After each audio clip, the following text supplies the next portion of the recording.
বন্ধুরা, আপনারা যেখানে এই জোড়া কলা দেখা পাবেন, আপনি সেই জোড়া কলা আপনার বাড়িতে নিয়ে আসুন। জোড়া কলা এমন একটি জিনিস যা আপনার ভাগ্যকে বৃদ্ধি করতে পারে, এমনকি আপনার জীবনে থাকা প্রত্যেকটি সমস্যা, প্রত্যেকটি দুঃখকে এই জোড়া কলার সাহায্যে আপনি শেষ করতে পারেন। তাই বন্ধুরা, আজকের এই ভিডিওটি অত্যন্ত গুরুত্বপূর্ণ ভিডিও এবং এই ভিডিওটি শেষ পর্যন্ত অবশ্যই দেখবেন। বন্ধুরা, শেষ পর্যন্ত এই জোড়া কলার ভিডিওটি দেখলে আপনার জীবনে অনেক পরিবর্তন হবে এই জোড়া কলার সাহায্যে। আজকে আমি আমার এই ভিডিওটির মাধ্যমে কি সেই উপায়টি, যে উপায়টি একটি পরিবারকে সুখ, শান্তি, ধন, সম্পত্তি সকল কিছু এনে দিতে পারে, সেই বিষয়ে আজকের এই ভিডিওটিতে আলোচনা করব। সাধারণত আমরা ধন উপার্জনের জন্য মা লক্ষ্মীর পুজো আরাধনা করি বা মা লক্ষ্মীর সেবা করে থাকি, কিন্তু যে বাড়িতে শ্রী হরি বিষ্ণু অর্থাৎ নারায়ণের যেখানে পুজো করা হয়, সেখানে মা লক্ষ্মী সর্বদাই সন্তুষ্ট হয়ে থাকেন। আজকের এই জোড়া করার ভিডিওটি যেটা আমি বলতে চলেছি, সেই কথাগুলি মেনে অবশ্যই চলুন। আপনার জীবন থেকে দরিদ্রতা শেষ হবে, আপনার জীবনে সেই কাজগুলি সম্পূর্ণ হবে যেই কাজগুলির জন্য আপনি অনেক দিন যাবৎ চেষ্টা করে গেছেন। আমাদের হিন্দু সনাতন ধর্মে বলা হয় কলা গাছ এমন একটি গাছ সেখানে শ্রীহরি বিষ্ণু নিবাস করেন, অর্থাৎ কলা গাছে স্বয়ং বিষ্ণু থাকে। এরপরেও ধন সম্পত্তি অর্জন করা ও সুখ শান্তি এনে দেয়া গুরু বৃহস্পতির নিবাসস্থানও এই কলা গাছ। তাই বলা হয় এই কলা গাছকে পুজো করলে মানুষের কুণ্ডলিতে গুরু গ্রহ স্ট্রং হয়ে থাকে এবং স্বয়ং শ্রীহরি বিষ্ণু সেই ব্যক্তির ওপর সন্তুষ্ট হয় যে ব্যক্তি এই কলা গাছের পুজো করে। যেখানে শ্রীহরি বিষ্ণু সন্তুষ্ট হবে সেখানে মা লক্ষ্মী প্রচুর পরিমাণে ধন, সম্পত্তি, সুখ, শান্তি দিয়ে থাকে। তো নমস্কার বন্ধুরা, যারা আজকে আমাদের এই চ্যানেলে নতুন রয়েছেন, চ্যানেলটিকে সাবস্ক্রাইব করবেন, পাশে দেয়া বেল বটনটিকে অবশ্যই ক্লিক করে নেবেন এবং এই ভিডিওটিতে একটি লাইক ও শেয়ার অবশ্যই করবেন, যাতে ভিডিওটি অন্যরা দেখেও উপকৃত হতে পারেন। তো আজকের ভিডিওটিতে আমি কলা গাছ সম্পর্কিত কয়েকটি কথা বলবো, তার সঙ্গে জোড়া কলার বিশেষ উপকারিতা তা আপনাদেরকে জানিয়ে দেব। যে বিশেষ নিয়মটির কথা বলবো, যেটি করলে আপনার জীবনে সুখ, শান্তি এবং প্রচুর ধন সম্পত্তি পাবেন। বলা হয় কলা গাছকে পুজো করলে বাড়িতে থাকা অবিবাহিত যোগ্য যুবক যুবতীর অর্থাৎ ছেলে মেয়েরা যারা রয়েছেন তাদের জীবনে ভালো সম্পর্ক তৈরি হয়। যদি কলা গাছকে পুজো করা হয় তাহলে সেই বাড়িতে ধন সম্পত্তির অভাব কোনোদিনও হয় না।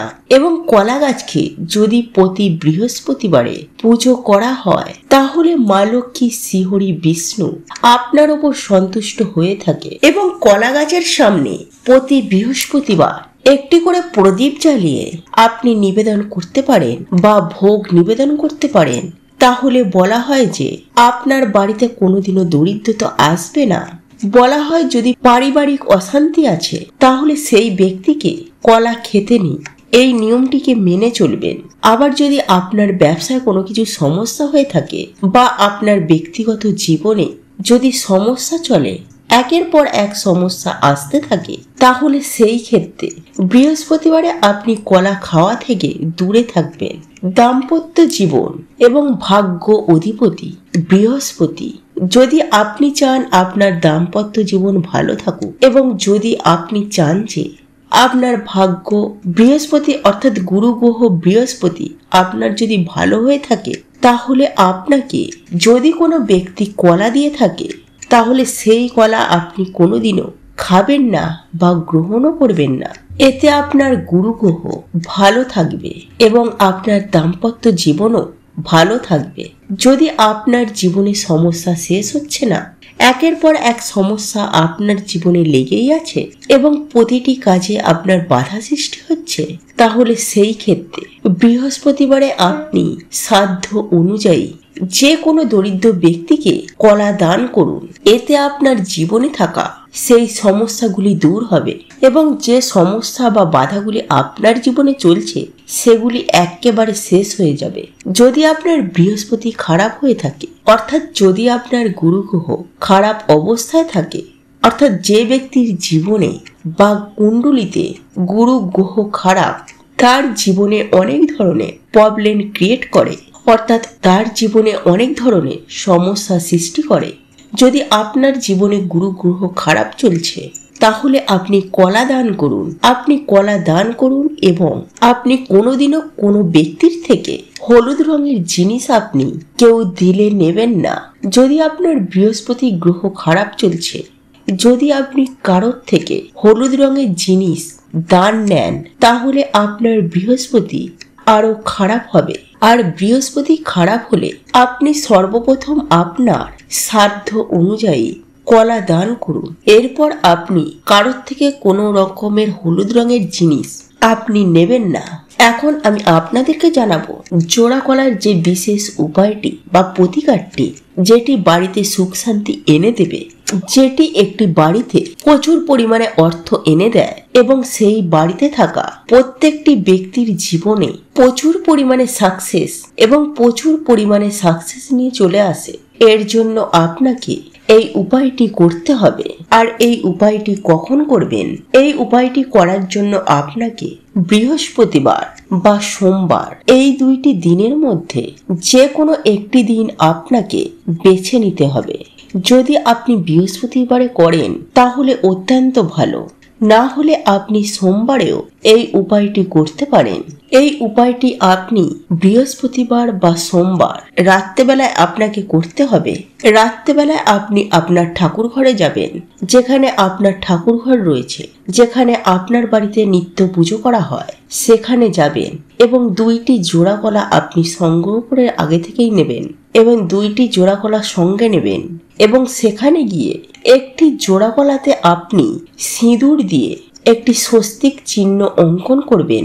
সিঁদুর দিয়ে স্বস্তিক চিহ্ন অঙ্কন করবেন এবং সিঁদুর দিয়ে আপনি আপনার নামটাও লিখবেন এবং আপনার পুজো ঘরের সামনে বা ঠাকুরের সামনে, তারপর আপনি শ্রী বিষ্ণু ও মা লক্ষ্মীর ফটো অবশ্যই রাখবেন এবং তার সামনে আপনি ওই জোড়া কলা দুটি রাখবেন।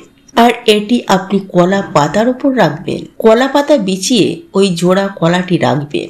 একটিতে আপনি সিঁদুর দিয়ে স্বস্তিক চিহ্ন আঁকবেন, দ্বিতীয়টিতে সিঁদুর দিয়ে আপনি আপনার নামটি লিখবেন। এরপর সেখানে একটি ঘিয়ের প্রদীপ জ্বালিয়ে দেবেন। তারপর আপনি নিবেদন করুন। জ্বালানোর পর তারপর আপনি নিবেদন করুন কলা পাতায় শ্রীহরি বিষ্ণুর এবং মা লক্ষ্মীর চরণে এবং সেটিকে সেই দিনের জন্য সারা রাত্রি একইভাবে রেখে দেবে এবং পরের দিন যদি আপনি সোমবার করে থাকেন তাহলে মঙ্গলবার দিন, আর যদি আপনি বৃহস্পতিবার করে থাকেন তাহলে তার পরের দিন শুক্রবার দিন আপনি কি করবেন? আপনি একটি জোড়া কলা নেবেন। সেই জোড়া কলাটি নিয়ে আপনি আপনার মাথার ওপর দিকে ঘড়ির কাঁটার মতো যেভাবে ঘোরে সেভাবে আপনি 7 বার ঘুরিয়ে নেবেন, অ্যান্টি ক্লকওয়াইজ মতো, এবং ঘোরাতে ঘোরাতে আপনাকে বলতে হবে ওং নমো ভগবতে বাসুদেবায়। এই মন্ত্রটি আপনাকে 7 বার বলতে হবে, ওং নমো ভগবতে বাসুদেবায়। এই মন্ত্রটি বলে বলে আপনার মাথার উপর দিয়ে 7 বার ঘোরাবেন।